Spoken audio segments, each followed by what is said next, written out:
A paz de nosso Senhor Jesus Cristo, estamos trazendo nesse momento a mensagem do culto da noite no lar da Primeira Igreja Batista no Andaraí. E nós temos refletido nesse período sobre o livro de Jó e pensando acerca do livro de Jó e o sofrimento da humanidade. As lições que nós podemos tirar do livro de Jó para atravessarmos os momentos difíceis que às vezes a vida coloca na nossa caminhada. Por isso, meus irmãos, pensando acerca desse tema, nós trazemos aqui a imagem de Jó, após todas as dificuldades que ele atravessou na sua vida, né? E tentamos, de alguma maneira, dialogar com Jó, né? Perceber em Jó e no sofrimento de Jó as atitudes que Jó tomou diante da adversidade que veio sobre ele. E assim também, cada um de nós buscar na palavra de Deus forças para continuarmos nas nossas trajetórias de vida, buscando em Deus essa possibilidade de superarmos e atravessarmos os momentos difíceis que a vida coloca diante de nós. Por isso, como já anunciei, Jó e o sofrimento da humanidade é o tema dessa série de mensagens que estamos trazendo nesse período. E hoje, a parte de número 3 dessa série de reflexões, quando falaremos acerca do diálogo de Jó com os seus amigos. E antes de começarmos e pensarmos sobre a palavra de Deus, eu queria apresentar para os irmãos a estrutura do livro de Jó. E o livro de Jó possui essa estrutura que eu estou apresentando aqui aos irmãos. Ele tem em seu início um prólogo, né, escrito em prosa narrativa, que vai do capítulo 1 até o capítulo 2, e no final dele nós temos um epílogo também em prosa, né, que vai do capítulo 42, 7 até o 42, 17. Então, é uma espécie de moldura escrita em prosa narrativa. E o conteúdo do livro é um conteúdo poético, é escrito de maneira poética, né? E que vai, então, do capítulo 3 em diante, onde nós temos, do capítulo 3 até o capítulo 27, um diálogo em poesia entre Jó e seus amigos. Lá no final, fazendo um paralelo, olha que interessante, monólogos também em poesia, quando nós temos Jó, um amigo de Jó e Deus. E no meio disso, nós temos um interlúdio, né? Uma pausa, onde é apresentado um poema sobre a sabedoria. Olha que estrutura bonita que nós encontramos no livro de Jó. Texto muito bem redigido, muito bem estruturado para trazer a palavra de Deus para as nossas vidas. E dentro desse primeiro bloco de diálogo em poesia, nós temos no capítulo 3 um monólogo de Jó, quando então Jó, após receber as notícias terríveis que ele recebeu, ele chora durante um tempo e então ele abre a sua boca e partilha do seu sentimento. Então ele começa com esse monólogo de Jó e após isso os amigos de Jó trazendo as suas considerações e Jó então respondendo às considerações de seus amigos. E nós vamos ter então 3 ciclos de diálogos em que fala um amigo de Jó, Jó responde. Fala o outro amigo, Jó responde. Fala o terceiro amigo e Jó responde.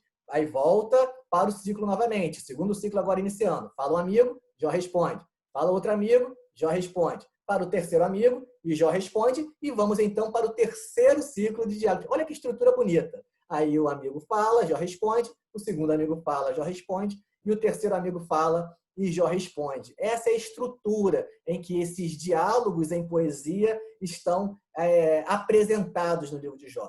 E, posteriormente, como falamos, também 3 monólogos, né? O primeiro monólogo de Jó, segundo de Eliú e o terceiro de Deus. E na nossa mensagem de hoje, nós já falamos sobre o capítulo 1 e o capítulo 2, quando falamos que os justos também sofrem a partir das características de Jó, de integridade de Jó, que são apresentadas nesse texto, e mesmo sendo uma pessoa tão íntegra como ele era, ele passou por dificuldades na sua vida, e agora nós falaremos então sobre esse bloco de diálogo em poesia, do capítulo 3 até o capítulo de número 27, onde nós temos então o monólogo de Jó, no capítulo 3, e esses ciclos de diálogo, como eu falei, olha só, o primeiro ciclo, o segundo ciclo e o terceiro ciclo. Fala um amigo, Jó responde. Fala outro amigo, Jó responde. O terceiro amigo, Jó responde. e começa tudo outra vez no segundo ciclo, chega até o terceiro amigo e volta para o terceiro ciclo. E temos uma questão interessante aqui nesse terceiro ciclo. Olha só, perceba que Bildade, ele vai falar no capítulo 25 somente 6 versículos. E Zofar, ele não vai ter fala nenhuma. 0 versículos para Zofar no último ciclo de diálogos, dando a entender na narrativa, né, nessa poesia, que os argumentos dos amigos de Jó, eles vão se esvaziando e fica somente a voz de Jó em meio ao seu sofrimento. É uma questão interessante aqui sendo apresentada.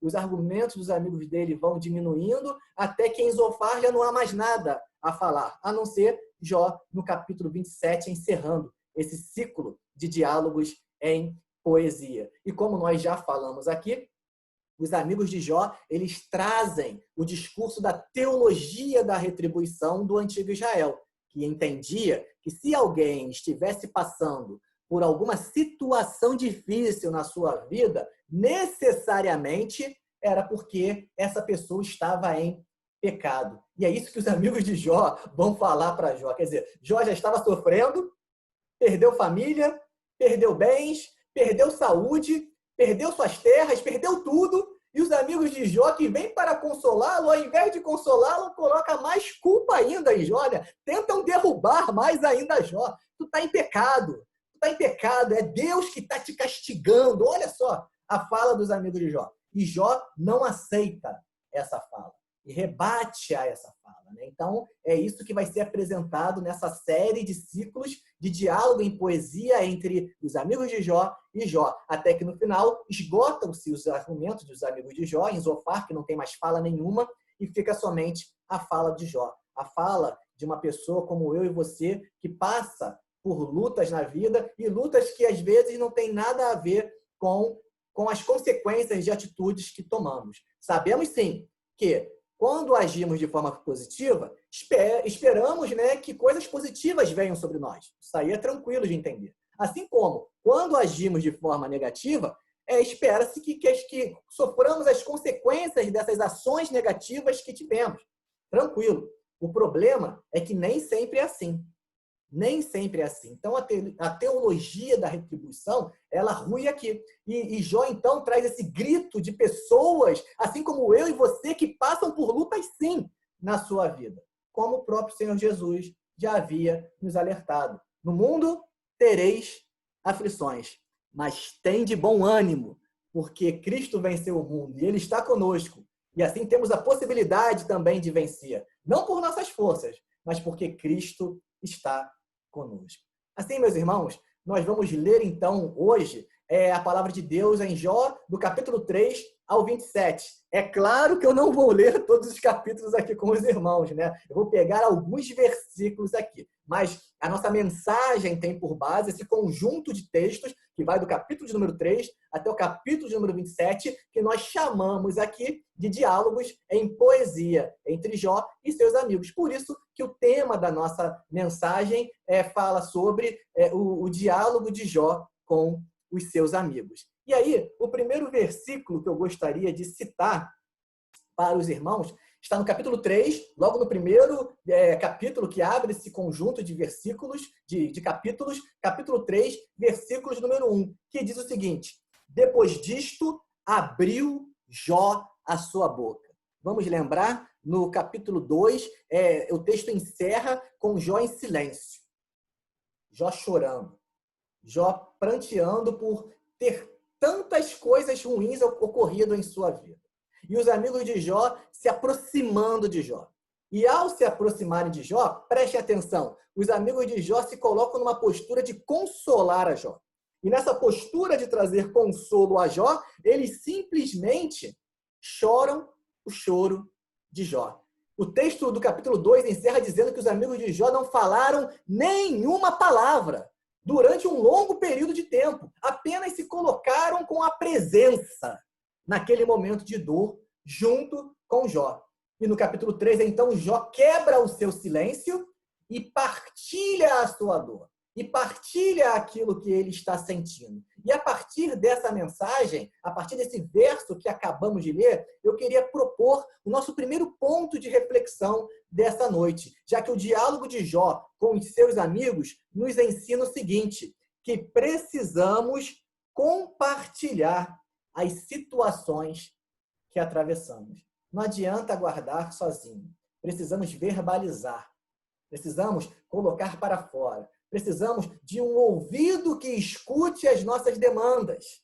É claro que a gente não tem que sair por aí tornando a nossa vida, as nossas dores, as nossas lutas públicas, para que todos venham a conhecer. Mas precisamos sim de pessoas próximas, de amigos, de pastores, de discipuladores, de pessoas queridas que possam ouvir as nossas demandas e possam nos ajudar a atravessar as dificuldades que nós possuímos. Então, Jó, durante um período, ele vive o seu luto, ele silencia diante da dor. E isso é legítimo, isso é honesto, há momentos para se calar.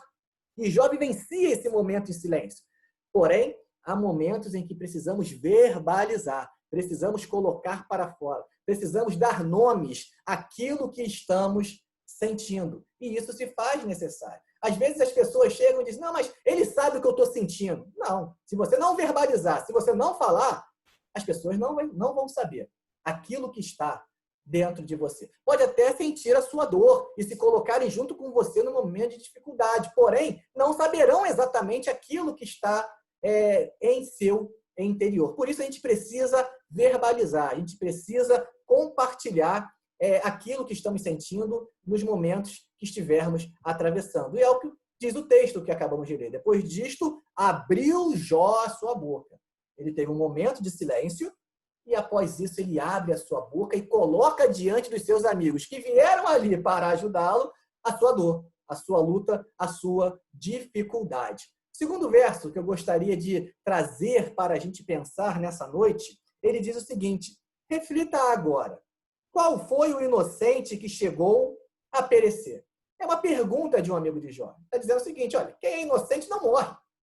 Só quem morre é quem é injusto. É isso que ele está dizendo aqui. A teologia da retribuição aqui é apresentada. Né? Qual foi o inocente que já chegou a perecer? Segundo ele, ninguém. É uma pergunta retórica. Onde foi que os íntegros sofreram destruição? Uma pergunta retórica, a resposta para ele, na perspectiva da teologia da retribuição, nenhum íntegro chega a sofrer a destruição. E aí ele traz, após essas duas perguntas retóricas, o posicionamento dele, né? Reforçando os argumentos da teologia da retribuição. Pelo que tenho observado, quem cultiva o mal e semeia a maldade, isso também colherá. Pelo sopro de Deus serão destruídos, e pelo vento da sua ira eles perecem. Então, voltamos àquilo que já apresentamos introdutoriamente nessa mensagem. Ora, Jó já estava com dificuldades, Jó já estava em meio a lutas, e os amigos de Jó chegam para colocar Jó numa situação mais difícil ainda, dizendo que aquilo que ele estava passando era porque ele não era uma pessoa íntegra, era porque ele estava em pecado, era porque Deus, como diz aí no texto, o estava soprando a sua ira sobre ele. Olha só, a visão que os amigos de Jó trazem numa tentativa de consolar a Jó. Então a gente percebe que quando eles se colocaram juntos de Jó e simplesmente tiveram a presença na dor de Jó, eles tiveram um papel importantíssimo na narrativa. Porém, quando os amigos de Jó abrem a boca para falar, eles acabam então trazendo um aconselhamento que não é tão interessante assim no momento em que a pessoa está atravessando a dor, até porque não dava conta daquela situação que Jó estava atravessando. E a partir desse versículo, eu gostaria de destacar a seguinte proposta, tá? Que o diálogo de Jó com os seus amigos nos ensina que não devemos julgar o nosso próximo. Na imagem que eu coloco de fundo, nós temos uma pessoa virada e vários apontando o dedo. A gente não está aqui para apontar dedo para ninguém. Não está aqui para isso. Até mesmo porque precisamos nos lembrar que todas as vezes que apontamos um dedo para o nosso irmão, pelo menos, 3 dedos se voltam contra a gente. Pelo menos 3 se voltam contra a gente. Ou seja, quem não tem pecado, que atire a primeira pedra. Né? Como já disse nosso Senhor e Salvador Jesus Cristo. A gente não está aqui para julgar ninguém. A gente não está aqui para isso. E os amigos de Jó se colocaram nessa postura, a partir da teologia da retribuição, de julgar a Jó, de condenar a Jó, de falar que Jó estava passando por aquelas dificuldades porque ele estava em pecado. E o versículo que eu gostaria de destacar é o verso 8, que diz: pelo que tenho observado, é a experiência dele, pessoal dele. Quem cultiva o mal e semeia a maldade, isso também colherá. Então, ele estava ali colocando em Jó uma culpa pelo momento difícil que estava atravessando. E Jó não aceita esse discurso, porque Jó sabia que não era por causa disso. Ele não sabia qual era a causa, mas ele sabia que não era, porque ele tinha desviado a sua integridade diante do Senhor. E ele se manteve fiel, e ele se manteve firme. Assim, ao invés de colocarmos as nossas mãos para apontar dedos, que a gente possa agir como esse versículo aqui vai dizer, que é a fala de Jó diante disso que os amigos dele dizem para ele, ele simplesmente expressa o seu sentimento e vai dizer: um homem desesperado deve receber compaixão de seus amigos, muito embora ele tenha abandonado o temor do Todo-Poderoso. Mesmo que ele tivesse abandonado o temor do Todo-Poderoso, essa pessoa ainda é alvo de compaixão, é alvo da graça. E precisamos acolher e ajudar essa pessoa a se restabelecer. Ora, se até quem abandona, né, o temor do Todo-Poderoso deve ser alvo da nossa compaixão, quanto mais Jó, é isso que ele está dizendo aqui, quanto mais eu, Jó está dizendo, que não é o meu caso. E não é o meu caso. Precisamos, ao invés de apontar dedos para as pessoas, utilizarmos nossas mãos como um instrumento de bênção da parte de Deus para acolher aqueles que estiverem passando por alguma dificuldade e ajudá-los a reelaborar o momento difícil que estão atravessando e ressignificar o mesmo à luz da palavra de Deus. E o diálogo de Jó com seus amigos nos ensina o seguinte, que devemos demonstrar compaixão com o nosso próximo. E é isso que diz o versículo de número 14, a parte A. Um homem desesperado deve receber compaixão. Esse é o grito de Jó em meio à sua dificuldade. Que cada um de nós possa ser um instrumento de compaixão, com as nossas mãos abençoando as pessoas que estiverem ao nosso redor. Próximo versículo que eu gostaria de destacar na nossa reflexão que estamos trazendo nessa noite sobre o diálogo de Jó com os seus amigos, é o capítulo 9, do verso 3 ao 4. Jó ainda falando e dizendo o seguinte: ainda que quisesse discutir com ele, com Deus, o que não é o caso, Jó não quer uma discussão com Deus, mas ainda que ele quisesse discutir com Deus, não conseguiria argumentar nenhuma vez em 1000. Ou seja, Jó tinha total entendimento da soberania de Deus, Jó tinha total entendimento do lugar dele na criação. Jó sabia que a distância entre ele e Deus é absurda. Então, Jó não está de maneira alguma aqui se rebelando contra Deus, muito pelo contrário. Muito pelo contrário. Ele se mantém fiel na presença do Senhor. E continua falando. A sua sabedoria, a sabedoria de Deus, é profunda. Seu poder é imenso. Quem tentou resisti-lo e saiu ileso? Às vezes, quando as adversidades vêm, a gente quer brigar com Deus, né? Fazer birra com Deus.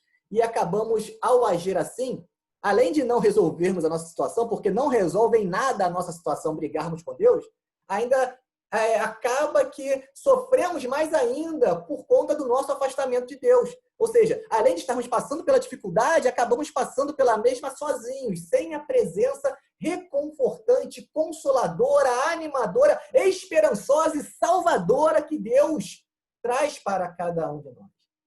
Eu sei que às vezes o momento é difícil, meus irmãos. Só quem passa pela perda de um pai, de uma mãe, de um filho, que perde seus empregos, só quem está passando pela luta sabe exatamente o que está sentindo. Porém, brigar com Deus, se rebelar contra Deus, eu tenho certeza que não vai trazer o seu emprego de volta. Se rebelar contra Deus não vai trazer o seu pai de volta. Se rebelar contra Deus não vai trazer a sua mãe de volta. Se rebelar contra Deus não vai trazer o seu filho de volta. Não adianta em nada. Muito pelo contrário. Além de não resolver a situação, e ainda trará para você um sentimento de abandono em que você vai se sentir sozinho em meio às suas lutas. Mesmo sabendo que Deus não nos abandona. Ele permanece fiel, mesmo quando nós não somos fiéis. Ele é fiel, ele permanece ao nosso lado. Ele é como o pai, né? Aquela figura da parábola. O pai que está de braços abertos, esperando o filho, né?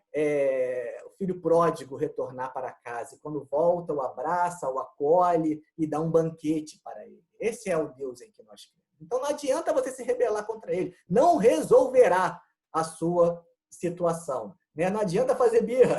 Não adianta fazer birra. Não resolverá a sua situação. E o diálogo de Jó com os seus amigos nos ensina que não devemos nos rebelar contra Deus. E o verso 3 diz assim: ainda que quisesse discutir com ele, não conseguiria argumentar nenhuma vez em 1000. Assim, que a gente possa buscar em Deus força, que a gente possa buscar em Deus condições de ultrapassarmos esses momentos difíceis que às vezes a vida coloca diante de cada um de nós. E por fim, nosso último texto para pensarmos, né, nesse conjunto do capítulo 3 até o 27, é esse que eu estou apresentando aqui, é o capítulo 19, do verso 25 até o verso 27, que vai trazer a postura de Jó, esse homem íntegro, honesto, que não se rebela contra Deus, que reconhece a soberania de Deus, olha só, e que não está sozinho diante das lutas que estava atravessando. Olha o que Jó irá proclamar. Eu sei que o meu Redentor, nós temos um Redentor, alguém que está conosco, que nos ama. O meu Redentor, ele vive e que, no fim, se levantará sobre a terra. Existe um Deus que cuida das nossas vidas. E ele continua argumentando. E depois que o meu corpo estiver destruído e sem carne, ou seja, mesmo que eu não consiga perceber algo diferente nesta realidade e que eu venha literalmente a falecer, que eu venha a morrer, para mim isso não é o fim. Para mim isso não é o fim. Para mim isso não é derrota. Para mim isso não é derrota. E ele vai dizer: verei a Deus. Verei a Deus. Eu o verei com os meus próprios olhos. Eu mesmo e não outro. Será uma experiência minha, uma experiência pessoal, não que o outro está contando, mas é uma experiência que eu estou tendo com Deus em meio à minha dificuldade. Como anseia no meu peito o coração, né? E aqui nós já temos, meus irmãos, uma dica interessante que vai ser retomada no final do livro de Jó. Quando, em meio às lutas, em meio às dificuldades, Deus se revelará a Jó naqueles monólogos que eu coloquei lá no final. O terceiro monólogo é Deus falando, né? Então, nesse monólogo de Deus, Deus se revela a Jó, e aqui a gente tem um símbolo, uma metáfora bonita, que Deus se revela a Jó no meio do redemoinho, no meio do caos da vida de Jó, no meio das dificuldades que Jó estava atravessando, no meio do redemoinho que Jó estava atravessando. E às vezes, quando estamos no olho do furacão, no meio do redemoinho, nós não conseguimos enxergar o que está ao nosso redor.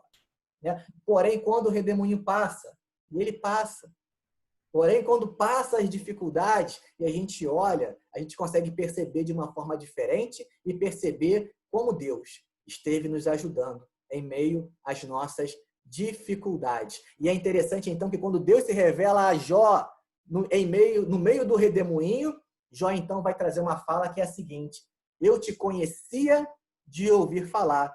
Que as pessoas falavam aí, como esses meus amigos aqui, que apresentam uma imagem de Deus para mim. Imagem de Deus essa, inclusive, que eu não concordo. Imagem de Deus essa que traz uma imagem de um Deus cruel. Um Deus que me pune sem motivo algum. Que não me ajuda em nada nesse meu momento de adversidade, de luta. Eu te conhecia de ouvir falar. Mas agora, os meus olhos te veem. Por quê? Porque muito mais vale ver Deus em meio aos nossos problemas, em meio às nossas lutas, em meio ao redemoinho que a vida coloca diante da gente às vezes, do que conhecer o motivo pelo qual estamos passando pela dificuldade. Conhecer o motivo pelo qual, quem sabe, meu irmão, minha irmã, o seu filho veio a falecer, trará o seu filho de volta? Claro que não. Conhecer o motivo pelo qual, meu irmão, minha irmã, você perdeu o seu emprego, entender de economia e saber das relações econômicas, e por causa disso eu conheço e eu sei porque eu fui demitido. Trará o seu emprego de volta? Colocará comida na sua mesa? Claro que não. Porém, enxergar Deus em meio às suas dificuldades, isso faz toda a diferença. Isso te fortalece, isso te anima, isso te possibilita encarar as lutas da vida. Por isso que Jó vai falar: eu te conhecia de ouvir falar, mas agora os meus olhos te veem, porque ver Deus em meio ao redemoinho dos problemas que a vida coloca tem muito mais significado do que conhecimento do porquê estamos passando pela dificuldade. E é essa a pergunta de Jó em todo o livro. Por quê que eu estou passando por essa dificuldade? Por que que o justo também sofre? Já que a teologia da retribuição está errada. Por que que o justo também sofre? Jó traz essa pergunta e termina o seu texto sem saber a resposta. Jó termina sem saber a resposta. Porém, muito mais importante do que saber o porquê é enxergar Deus em meio às suas dificuldades. E quem sabe poder cantar, né? Como aquela música que diz: eu sei que o meu Redentor vive e que por minha causa ele se levantará. E também sei que o Deus em quem tenho crido, ele é fiel, ele é poderoso para ressuscitar os meus sonhos e também para os realizar. Que Deus possa estar ressuscitando os seus sonhos no dia de hoje e realizando os mesmos na sua vida, te dando paz, te dando tranquilidade, como nessa imagem. E o diálogo de Jó com os seus amigos nos ensina, ponto de número 5, que Deus continua cuidando de nossas vidas. É o nosso Redentor, e ele vive e se levantará. E o verso que eu gostaria de destacar é o verso 25 do capítulo 19. Eu sei que o meu Redentor vive e que no fim se levantará sobre a terra. E assim, ao final desse diálogo de Jó com os seus amigos, assim como o texto começou no capítulo 1 e no capítulo 2, afirmando a integridade de Jó, mesmo passando pelos problemas, a integridade de Jó encontra-se preservada. Assim como lá no início Jó adorava a Deus, cultuava a Deus, era temente a Deus, mesmo passando pelos problemas, no capítulo 27, o último capítulo dos diálogos com seus amigos, a adoração a Deus, o temor a Deus continuam preservados em Jó, assim como devem continuar preservados com cada um de nós. E Jó falará que enquanto eu tiver em mim o sopro de Deus em minhas narinas, enquanto eu tiver vida, meus lábios não falarão maldade e minha língua não proferirá nada que seja falso. Nunca darei razão a vocês. Jó não aceita o discurso dos seus amigos. Não aceita o discurso da teologia da retribuição e busca em Deus enxergar a presença do seu Redentor em meio ao redemoinho dos problemas que ele estava vivenciando. Minha integridade não negarei jamais, independente das circunstâncias, continuarei temente ao Senhor até a morte. Manterei minha retidão e nunca a deixarei. Enquanto eu viver, a minha consciência não me repreenderá. Que assim possa ser com cada um de nós, assim como foi com Jó. E por isso eu encerro a mensagem dessa nossa mensagem do culto da noite no lar, reafirmando os pontos que propomos aqui nesse longo conjunto de capítulos, do capítulo 3 até o capítulo 27, dizendo que o diálogo de Jó com os seus amigos nos ensina que precisamos compartilhar as situações que atravessamos. Há momento de se calar, viver o luto, mas há momento de compartilhar e viver a cura vinda da parte de Deus. Em segundo lugar, o texto também nos ensina que não devemos julgar o nosso próximo. Nós não sabemos o porquê a pessoa está passando aquele momento e mesmo que soubéssemos, não cabe a cada um de nós ser um instrumento de julgamento. Muito pelo contrário, que cada um de nós possa ser um instrumento de compaixão. E o ponto 3 diz que devemos demonstrar compaixão com o nosso próximo. E o diálogo de Jó com seus amigos também nos ensina que não devemos nos rebelar contra Deus. Não adianta se rebelar contra Deus. estou de mal com Deus, não resolverá a sua situação. Muito pelo contrário, muito pelo contrário. E por fim, que Deus continua cuidando de nossas vidas. Deus cuida de cada um de nós, Ele continua fiel, Ele continua sendo Deus nas nossas vidas. Então, que cada um de nós, da primeira Igreja Batista no Andaraí, possa perceber essa presença de Deus em meio ao redemoinho dos problemas que às vezes nós vivenciamos. E possamos então, como eu trouxe aqui a música, né, adiantando a música que será cantada no nosso culto da noite, que a gente possa dizer: eu sei que o meu Redentor vive e que por minha causa ele se levantará. E também sei que o Deus em quem tenho crido, ele é fiel, é poderoso para ressuscitar os meus sonhos e também para os realizar. E é assim que o livro de Jó, como chegaremos lá, ele terminará com Deus ressuscitando os sonhos de Jó. Que Deus possa abençoar a sua vida, que Deus possa ressuscitar os seus sonhos e realizá-los conforme a sua soberana vontade. Que Deus a todos abençoe.